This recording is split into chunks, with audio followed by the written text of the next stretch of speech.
Chairman Gulberg town नुसरतुल्लाह के ईद से कबल गुलबर्ग टाउन के मुलाजमिन को तोहफा ईद एडवांस सैलरी मुलाजमिन को अदा कर दी गई। गुलबर्ग टाउन का मुलाजमिन में खुशी की लहर दौड़ गई। वाज़ेह है कि गवर्नमेंट ऑफ सिंध ने 21 मार्च को सैलरी देने के ऑर्डर जारी किए थे, मगर गुलबर्ग टाउन इंतजामिया ने एक रोज कबल ही मुलाजमिन को उनका हक अदा कर दिया। इस मौका पर चेयरमैन गुलबर्ग टाउन नुसरतुल्लाह ने कहा कि मुलाजमिन टाउन में रीढ़ की हड्डी की हैसियत रखते हैं। अवामी मसाइल के हल के साथ साथ मुलाजमिन की फलाह बहबूद और उनके हक का ख्याल रखना हमारी जिम्मेदारी का हिस्सा है।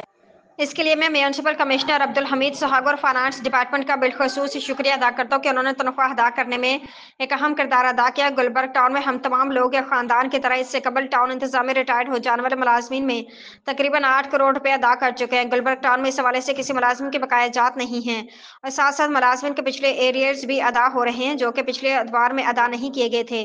टाउन मुलाजमिन की जानब से chairman Gulberg town Nusratullah, vice chairman Mohammad Ilyas, town municipal commissioner Abdul Hamid Suhag का खसूसी तौर पर शुक्रिया अदा किया।